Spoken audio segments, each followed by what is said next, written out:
when I speak and spend time with other authors, I get energized because they're energized. They're so excited about sharing their story with the world. And it's not necessarily a story. It could be, a business leadership book. I helped a CEO, publish his book. And, you get excited for them because they get to share this wisdom, this knowledge with others that's going to help improve their lives. And so I think that's really what I love most about it and why I love working with authors, because, it has the power to change a life. A story has the power to change a life. Welcome to the House of Jermar podcast, where wellness starts within. The House of Jermar is a lifestyle brand empowering women to live all in through interior design and personal wellness. We are a destination for women ready to reimagine what is possible in their homes and lives and then create it. We are honored to have you join us on our mission to empower 1 million women to live all in. I am your host, Jean Collins, and I invite you to become inspired by this week's guest.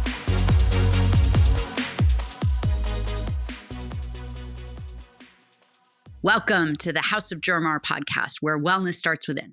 I'm your host, Jean Collins, and today's guest is Jennifer Covello. She has a podcast called Elevate the Day. She's also a speaker and award-winning author, and she does marketing and business strategy. So I am so excited to talk to her because she has so much knowledge and she can help so many people who are thinking about making career changes, small business owners, so many different things, authors.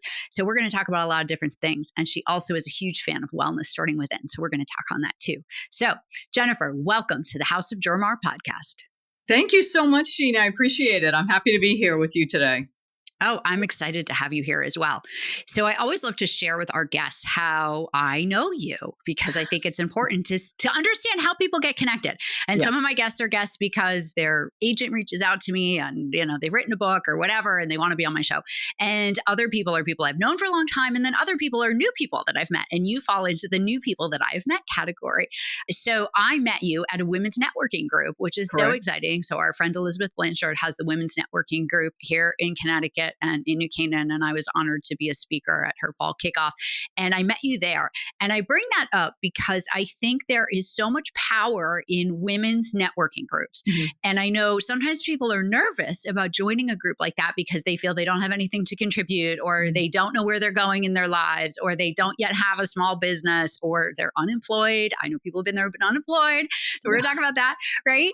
And so I would love for you to talk a little bit about your career journey, because you being a part of a women's networking group has helped you as well. And that's how we got connected. And then I got to find out all the great things you do, which we were going to touch on as well. So if you wouldn't mind, if you'd share a little about your background and your journey. Sure. Sounds good. So I have a mixture of a corporate and entrepreneurial background. I started out in the IT world, probably, before anyone was even knew what IT was, and certainly, women in IT. I was one of the only few women in that industry. And, I was in corporate progressing through the various, departments and functions and learning a lot, and was really honed in on IT, product marketing, and, communications. I think those are, probably three key areas. And then throughout that time, what was interesting is all of my positions had something to do with writing and speaking. It was a common thread. It was techie stuff, but it was still, writing and speaking. And, back in the 08, 09 era, along with lots of other folks, I got laid off. But I really wasn't all that sad about it, because in the back of my mind, or maybe in the front of my mind, I had an idea to write a baby journal. And so I was like, ooh, now I can focus on, this business and grow it and, see what happens with it, which I did for, a few years. And that is, the baby journal is what, earned me the title of award-winning author. And it received several awards, which, I was very, very proud of. But, it was a tough time for an unknown brand to kind of break through. And so out of the blue, I received a call one day and returned to corporate and figured, okay, I'm going to, be here in this product marketing capacity until like my kids get out of high school, or, I just kind of projected that would be my life for the next several years. And that's not what happened. Best laid plans. Yeah, exactly. And so I got laid off after about 3 years. And this time I had no plan B. This one, took me a little bit by surprise. And so interestingly, it's what landed me in Elizabeth's networking meeting. And I was that unemployed girl. That was me. That was me. So everyone is going around the room saying, I do this and I do that and all these cool things. And I can, feel my temperature rising, the blood pressure rising. And I'm like, what am I going to say? What am I going to say? I have nothing to say. Yeah, I don't, right. What do I do? I'm an unemployed. Who am I? Right. Yeah. Yeah. Who am I? And so, it came around to me, and then out of my mouth just flowed the words, I'm a freelance writer and I write for people who don't like to write. And I just kind of sat there and said, all righty then. I guess that's not what I do. And it continued down the line and off we go. And then after the meeting, someone that I did know came up to me, introduced me to someone else, and I got my first client that day. That is amazing. Yeah. Can we just pause for 1 second here? That is so many things. That's the universe in action. That's you manifesting and creating. That's timing, right time, right place. And just, I think so many of us I can feel your fear of and I've done that too. Like, I'm unemployed. I don't know who I am. I don't know who I'm trying to find out. And the fact that that's just what came to you is incredible. Yeah. Yes. And, and it just kind of ballooned from there. And it all had to do with connections. So this person found out about me and this person found out about me, and I reached out to this person. And then through all of these connections, I was able to get additional clients. And, and that really supported my family for, 7 years. I really was heavy into the content creation for a variety of clients. And, what was wonderful is that I got to work with both small businesses and larger corporations. And because of my corporate background, I knew the lingo. I knew the way to create content that would be appealing, to their audiences. But also for the small businesses who were looking to grow, I was able to utilize that corporate speak in their small business content to make them appear bigger than they were. I was just going to say, you're helping them be bigger than they are. Yes. Which is great. Because sometimes as small businesses, it's like we can't see we're so entrenched in the details that we can't see the bigger picture of our offering and our value, and having someone else be able to verbalize that for us is truly a gift, because a lot of entrepreneurs don't have the ability to do that. Exactly. And it's hard to see yourself at that, at that next step. And so, interestingly, this very small organization, or small business is now a multi-million-dollar, company. And so it's just very rewarding for me to just say, I was a part of that in some small way. And, and that's really what I feel like I brought to the table for my clients, was that combination of small business and corporate background, but also the various industries I was in and the various disciplines. So I could speak their language, I guess is what I'm saying. Sure, of course. Well, and I always say we learn so much in corporate that you don't necessarily know is transferable until you've left corporate, because a lot of times it feels like everybody in corporate knows what you know, and then you leave and then you realize like, oh, that's actually a skill set. And I can actually transfer that into another industry or something else, because we tend in corporate to pigeonhole ourselves. Like you said, you were in IT, but yet you were writing a lot and speaking a lot. And that's not what someone would think from an IT person. And those skills, you can transfer that to any other industry, which is so interesting. And I think that's really key for people who are in corporate right now and may not be all that happy. If you can, take a step back and say, what are the skills I have? What are the skills I can learn here quote unquote for free, and that I may be able to utilize somewhere else, whether it's in my own business or in another position or, wherever.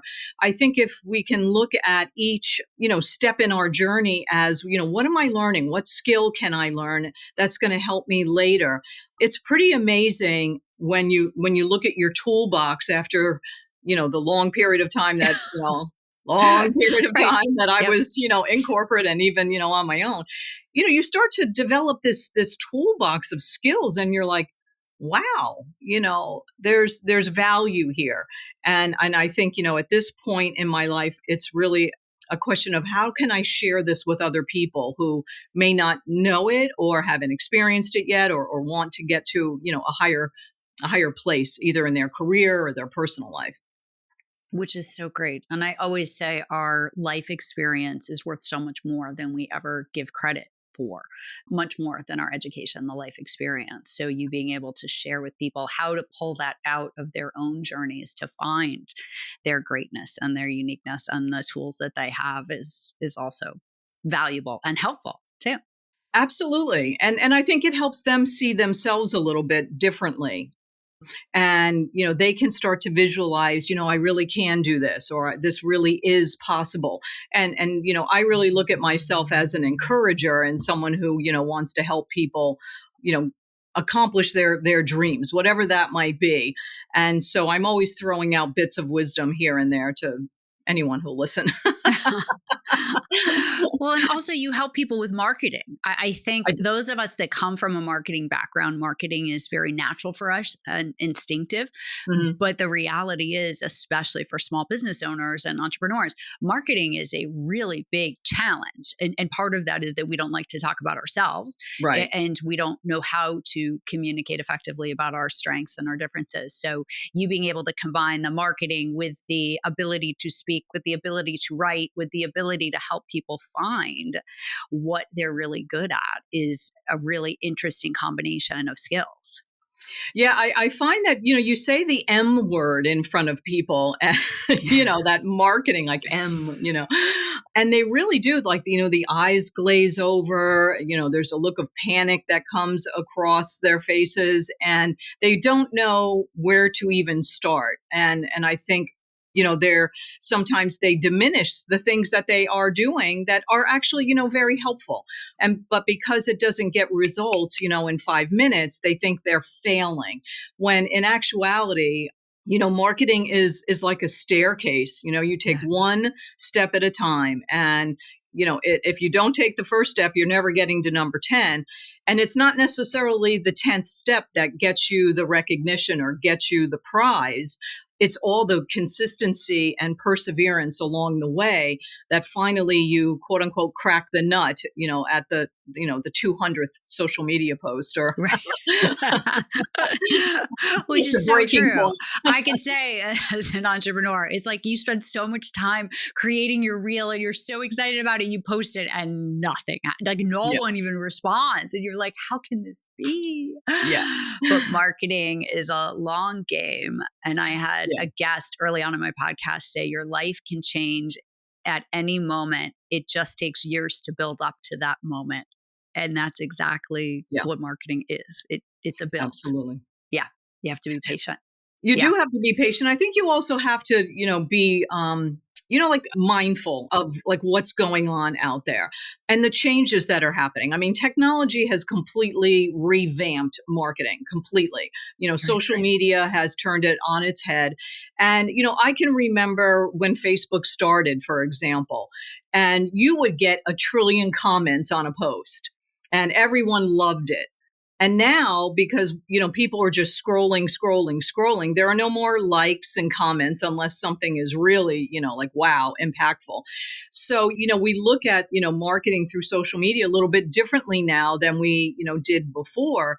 And I tell some of my clients, they're like, we're not getting any or any likes or this or that. And I said, join the crowd, truly join the crowd. Really, it's about awareness now. You just have to stay out there.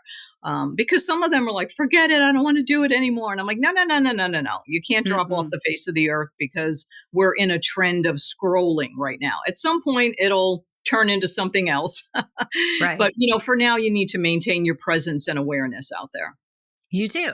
Well, now, and also because, and I hear this all the time and read this all the time, the number of touch points that you have to have with someone before they engage, and especially before they buy anything, has gone up dramatically. And the numbers of hours of content that people need to absorb of you with your message and with what you do is so high now because we're exposed to so much content and there are so many choices. And that number is staggeringly high, especially as an entrepreneur when you're like, okay, they need to interact with me for 9 hours. I think was the last study I saw. I was like, holy cow. But it's at least 9 touch points before someone might take any action at all. And that's like them taking action to get into the top of your funnel. That's not even action to like get down to the bottom and say, yes, they'll buy. And so it really, to your point, I think for marketing now, it is a long game and you need to have a strategy and it needs to be multi-pronged and it can't just be social media. And I'm sure you spend time on building up newsletters and emails and referrals. And it's like, it's a little overwhelming as a business owner, I can say. Yeah. And when I was back in corporate, long time ago, we used to call these kinds of programs integrated marketing communications programs. Totally. And, and it was, the newsletter, the email, the this, the that, events, et cetera, PR. And it was this holistic look at how can I get my service, my product, me, if I'm the product or the service, how do I get myself out there? And, it was this combination of touch points, like you said, and it's, when you say, well, how did you hear about me? Sometimes people are like, I don't know. It might have been your newsletter, might have been this, might have been that. And I don't know. I mean, does it really matter anymore? Because, the point is that you have a holistic look, you have a comprehensive approach to it. And, I'm just excited when someone says, I heard about you and let's move forward. Exactly. I agree. Yeah. So let's talk about the author side of your life. Mm-hmm. So you've written how many books? I've written 4 books. Okay. Yes. Wow. And I've been a co-author on a few other ones. So the Baby Journal was my first book, and that was back in 2009. I actually self-published that before self-publishing was a thing. Okay. So I'm just going to call myself a trendsetter. There you go. Go for it. It's marketing all the way. There you go. And then in 2015-16, I wrote my memoir. I also self-published that in 2020. And then in 2022-ish, I co-authored with my podcast co-host a 365-day devotional called Elevate the Day. Good. So how do you feel about being an author? Do you want to write more? Oh, yeah, of course I do. You do? Yeah, I think, when I go back through my life, and it's no surprise that in my corporate life, it was speaking and writing. There's always been some element of writing, throughout my life. I liked essay tests more than, the multiple choice true false. Yeah. I always did better on essays, and I loved when we had to do, reports instead of, taking a test. And so I think, becoming an author, it really enables you to share a story, to tell a story, to connect with people and relate to them on, wherever they're at. And I think when I speak and spend time with other authors, I get energized because they're energized. They're so excited about sharing their story with the world. And it's not necessarily a story. It could be, a business leadership book. I helped a CEO, publish his book. And, you get excited for them because they get to share this wisdom, this knowledge with others that's going to help improve their lives. And so I think that's really what I love most about it and why I love working with authors, because, it has the power to change a life. A story has the power to change a life. Couldn't agree more. Yes. Yeah. So how specifically do you like to work and help authors? In the last several years, I've helped authors who have had a pretty semi-finished manuscript. I've helped them do some light editing, and then I've helped them publish it on, Amazon and Barnes & Noble. I also have, given them some marketing Yep. expertise, shared that with them so that they can get the book out there. And I continue a relationship with them. And, I'm always inviting them to events or telling them about this or that so they can, market and promote their book. And so I think really that's where I think my sweet spot is with them, is that they're not necessarily good at or want to do the marketing, and it kind of makes the eyes glaze over. Yes. And so I can provide them expertise and put together, a simple marketing plan. I'm not looking to overwhelm people, but, put together a simple, straightforward marketing plan that can get you from my books on Amazon to I've sold 20 copies, Right. I mean, hopefully Yes. they will sell a lot more, but, I'm very aware of how overwhelming it can be. So, Oh, yes. I customize a plan depending on, the author's expertise. Some of them are not very technical. Some of them are like, oh yeah, give me everything. Right. Writing it is self-fulfilling, but writing it doesn't sell books. You can't just write it and put it out there and think that they will come. Right. Because it doesn't work that way. So you do need to market a book if you want anyone to buy it or know that it exists or know anything about you as an author. Yes. And it goes back to, I recently did a book publishing workshop, and I said, the first thing that you need to ask yourself when you're writing a book is, why are you writing it? It's no different than when you start a business. Like, why are you starting this business? If it's just to make money, that's all fine and good, but that's, one path. If it's, I want to, use this as, a means to become a speaker, a paid speaker, that's fine and good too. So it really depends on the why. And when you know the why and you have the what, which is the book, then you can take that story and market it out accordingly. Very, very true. Yes, you have to understand their motivation behind wanting to write it, for sure. Yeah. Other than just sometimes it's really therapeutic to get your stuff out into the world, which is also a why. That's a why. It's okay. It absolutely is. It and, is. It just depends on, what's the impact you want to make. Right. And exactly. Yeah. And to your point, lots of authors write their books really just to give themselves credibility in a certain field and to move their career trajectory forward in a certain way. And that's a great reason to write a book. There's no right or wrong reason to write a book, but your point is great about marketing it. You want to understand why, because that helps you craft the right marketing plan. Absolutely. And, and it's very gratifying when I, hear back from them and, I sold 2 books, I went to this event and, someone wrote a review. And I don't know. That isn't a family member. It's not that's key. I sold 2 books and it wasn't a family member. That's exactly. it. That's it. Very true. That's a good place to start. And it's a long game as well, to your point earlier. I mean, unless you've, got a really famous last name, that million copy, moniker is not going to come day one necessarily. And so it's about perseverance. It's about, staying in it for the long run and getting yourself out there and putting yourself out there.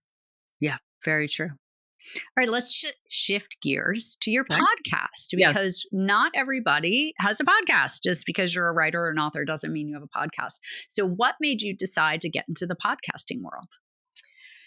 So I have been writing a blog since like 2007. And, over the years, it has migrated from topic to topic, depending on the season of my life that I was in. And I was writing my blog, Elevate the Day, which is a faith-based blog. And I just was like, I was running out of room, is the best way I could say it. I was like writing these blog posts and I'm like, I could say more. Like, I feel like I need to say more. And then interestingly, my, local community college was doing a class on podcasting. And I said, I think I'm going to take this class. And my colleague also took it because she wanted to start a podcast, but we're thinking of doing one for one of our clients. So, I went to the class and, was like over my head, didn't understand. Like, what's an intro? What's an outro? And I don't know what a microphone is. So, and so I kind of sat on it for about 6 months. Like, I really, I was overwhelmed with, what am I going to say? I don't have anything to say. And, meanwhile, I thought I needed to say more. And now I'm feeling like I have nothing to say.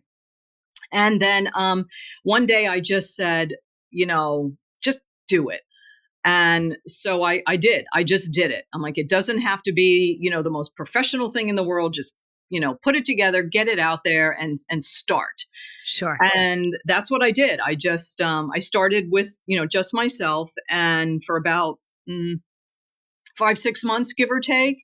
And then my now co-host, actually, we got connected, for some other things. She put up a Facebook post one day that said, I think I'm supposed to start a podcast. What's a podcast? See, look how much you know. You're so ahead of her. That's it. And I was like, girl, I got you. Right. I know so much more. Not a lot, but I know more than you. There you go. So I said, why don't you come on board with me and let's do it together, and we'll figure it out. And, throughout the years, I mean, we're up to, over 220 something episodes, I think. That's amazing. It's Congratulations. Because that's you. a lot. That's a lot of consistency to keep going. Most people don't get past 20. So congratulations. Yeah. It's been a lot of fun. I've learned a lot. We started out on, a little platform called Anchor, and now we're, using, tools that are a little bit more sophisticated. I still don't know what I'm doing when I try and put all the little, edits in and fun little subscribe nows. But I said, you know what? Just go for it and do it. No one's writing me to complain. So I figure, let's just keep going. That's so great. Oh, good for you. Well, you said a couple things. You said a couple things that I want to pull out and talk about just a little bit further. So first off, you talked about just going for it, and you didn't really know, but you just went for it. What made you decide to do that? Well, I don't know if it's wisdom or stupidity. I'll be frank with you. Sometimes I'm just like, you know what? I'm just going to do it. Like, what's the worst that can happen? I mean, unless I go bankrupt or, literally hurt someone badly, like, what's the worst that can happen? Okay, it'll break, or I might look silly, or it won't take off, or it won't turn out the way I wanted to. Like, these are not horrible things. Right. They might be embarrassing things. They might be disappointing things, but they're not life-changing things necessarily. I did it when I, started my baby gift business. Everybody said, you're crazy. It's a bad economy, this and that. And I'm like, so what? Like, I'm just going to do it.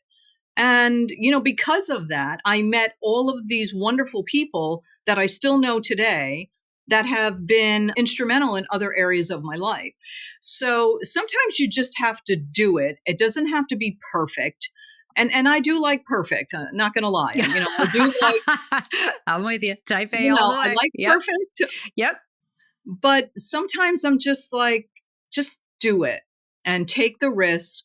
Stick with it for a while. Don't, I'm not a fan of like beating it into the ground if it's truly not working. You do have to know when to step away. Just get started. Sometimes the hardest thing is getting started. That first word in your book, that first sentence, it's the hardest sentence to write. But then after that, it gets easier.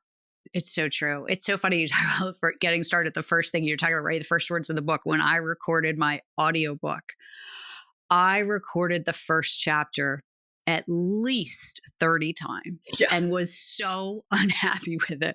And I was like, okay, forget this. We're moving to section 2 and we're going to start at section 2 of the book and record the audio version from section 2 forward. And then we're going to come back to section, because it was just so hard. And I'm listening to myself, and who wants to listen to yourself? And it sounds terrible. And the perfectionist. And I was so frustrated, and you'd spend so much time. And then I'd listen to it, be like, that's terrible. They can't even edit that to make that good. That's awful. Right. And so sometimes, and knowing where to start, just starting and knowing where to start and not giving up is a really important thing. And I love that you said that, because I hear from entrepreneurs a lot this concept of what's the worst that can happen, and you're never going to know how good it can be if you don't ever try. You'll never know. And do you want to live in the I never know phase, which I think is important. I can tell that you are a huge proponent of learning something new by the fact that you took a podcasting class without knowing anything about podcasting. And I'm a huge proponent of continual learning. So talk to us a little bit about what you do for continual learning, because I'm pretty sure that you do things too. I love going to, the women's networking groups, for example, when there's, other speakers who are, sharing their wisdom, their expertise. So that's always a place of learning for me. I do read a lot. I read, naturally I'm a reader. So, I'm reading things online, I'm reading books, and it's not necessarily even in the area that I'm seeking to learn something more about. It can be for, a faith-based book. It can be about, there's this new way to use Instagram. There's articles that I like to read. And then, of course, anything that's kind of helping me with, my podcasting and, learning how to do that better. So it's more of a tweaking, fine tuning and tweaking, as opposed to, I want to go back to school to become a lawyer. I did go back to school a few years ago. I went to Bible college and got a 4-year degree there. But now it's more like, the bits and pieces of tweaking my knowledge and fine tuning it so that I can be more efficient, because there's lots, of efficient ways to do things nowadays. And so Right. I love learning ways to do that. Which is good. Should always Yeah. be learning and always reading too. Yes. Yeah. Yes, important. Because that ties into my next question, which is wellness. So this podcast is about wellness starts within. I am a huge believer that you need to look inward. And if you don't take care of yourself, no one else will. Mhm. So I would love for you to share, what does wellness within mean in your life? And what are some of the things that you do to Mhm. take care of yourself? Well, for me, it's multifaceted, as I'm sure it is with you and everyone listening. I'm a walker. I like to get out and walk. I love going to the beach, and I grew up in Long Island, so I'm a beach girl at heart. And I find that the time out by the water, the time just outside, is really reflective time. I do spend a fair amount of time in front of a computer all day long. So any chance I get to move away from the computer is good for me, because it's like a default. Like, Yes. I have 5 minutes. I don't, what can I do? Oh, let me go on the computer. And, I'm really trying to train myself now to go outside, and go, even if it is 5 minutes, go for a walk. I also journal every single day. I've kept a journal pretty much all my life. I mean, there's been, times when I didn't. And I find that journaling is really therapeutic. It is really healing. And it's also a great way to see how much progress you've made and be grateful. I think it's a great way to look back and say, wow, look at all these great things that happened. Look at all these wonderful people I met, these things I was able to do. So I think it helps with your attitude of gratitude and keeping you focused on the things that are really important. The traffic jam happened, yes, but you got a great parking space. It's the little things. And that's what I think it really helps me do. It helps me pay attention to the little things. I think sometimes we want to see the big stuff, which is wonderful. But I believe it's the accumulation of a lot of little things that really establish a grateful heart.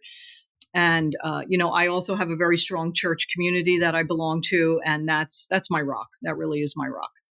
Which is important. Everyone Yeah. needs a rock. Yes. Yes. And I'm a huge proponent of journaling. Anyone who knows me, I journal all the time. I talk about it. I talk about it on Instagram. I write about it.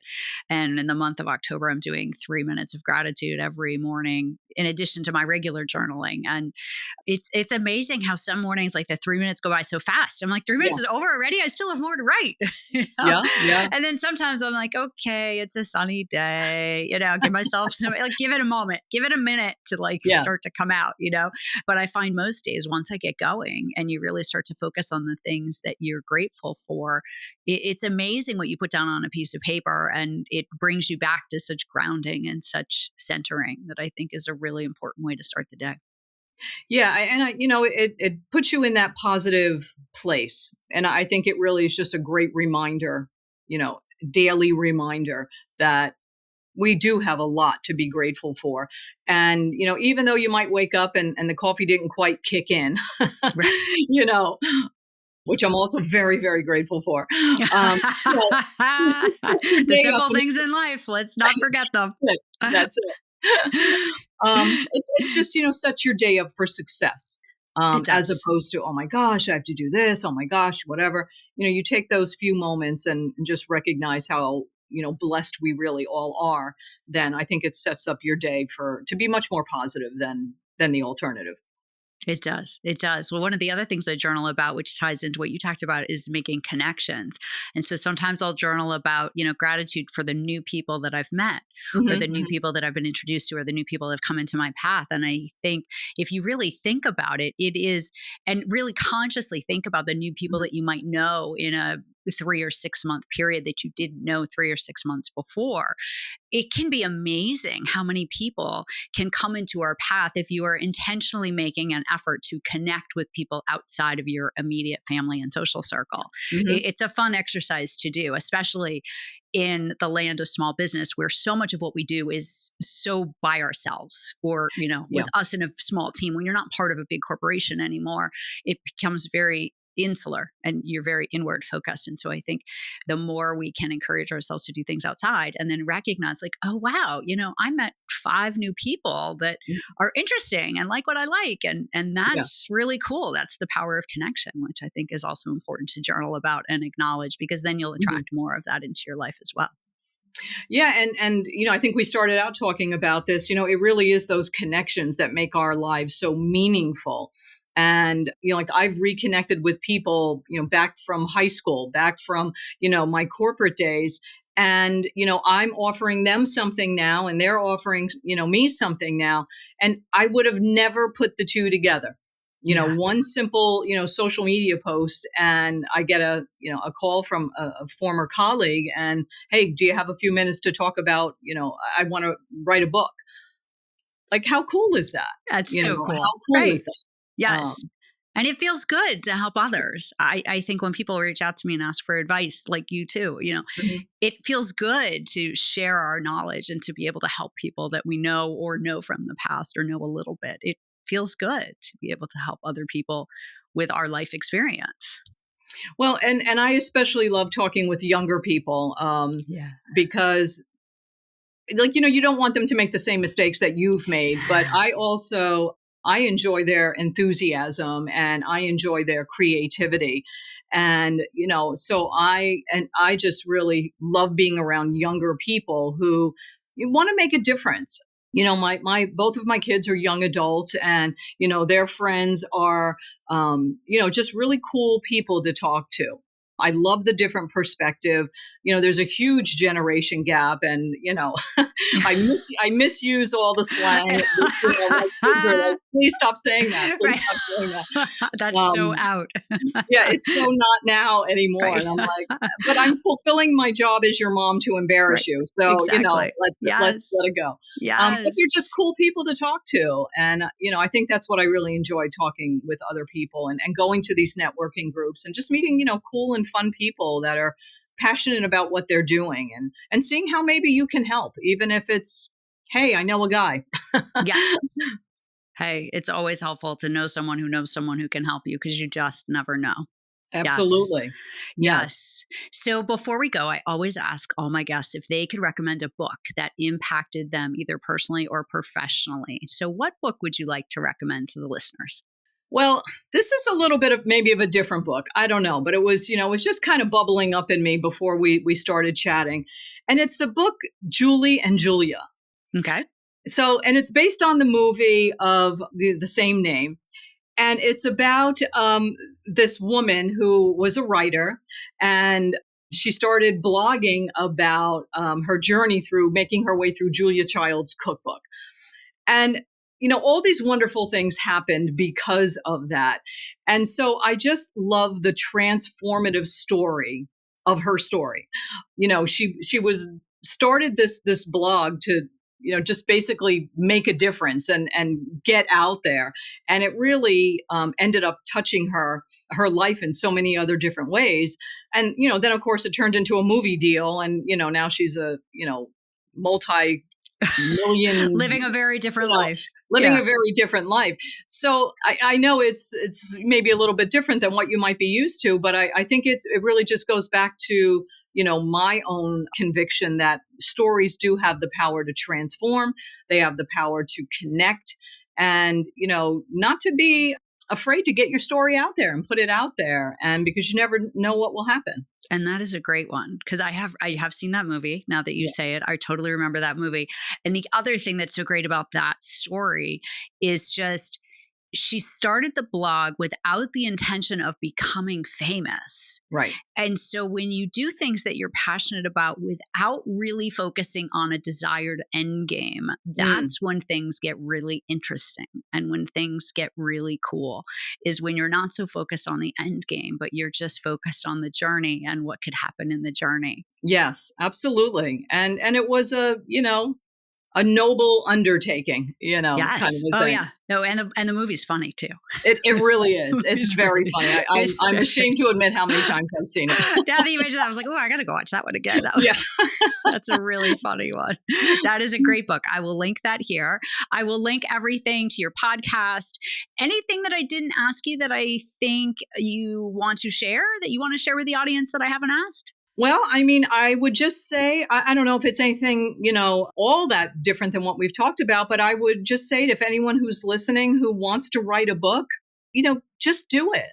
Just do it. Just start writing. And, there's going to be days when you'll be staring at a blank piece of paper or a blank screen. Write anyway. Write anyway and stick with it because you've got a story to tell that I believe in my heart will change someone's life. That is a perfect way to end it. Everyone has a story. And everyone can impact someone else. Oh, Jennifer, thank you so much for being a guest on the show. It was truly a pleasure. You are a wealth of information and you have incredible energy. You can just feel it on the screen. So thank you. And I look forward to seeing you at a networking group again soon. Absolutely. Thank you so much, Jean. Thanks. We'll talk soon. Bye.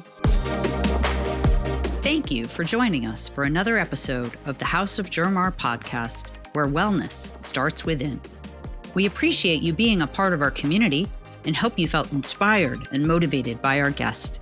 If you enjoyed this episode, please write us a review and share it with friends. Building our reach on YouTube and Apple Podcasts will help us get closer to our mission to empower 1 million women to live all in. You can also follow us on Instagram at House of Germar and sign up to be a part of our monthly inspiration newsletter through our website, houseofgermar.com. If you or someone you know would be a good guest on the show, please reach out to us at podcast@houseofgermar.com. This has been a House of Germar production with your host, Jean Collins. Thank you for joining our house.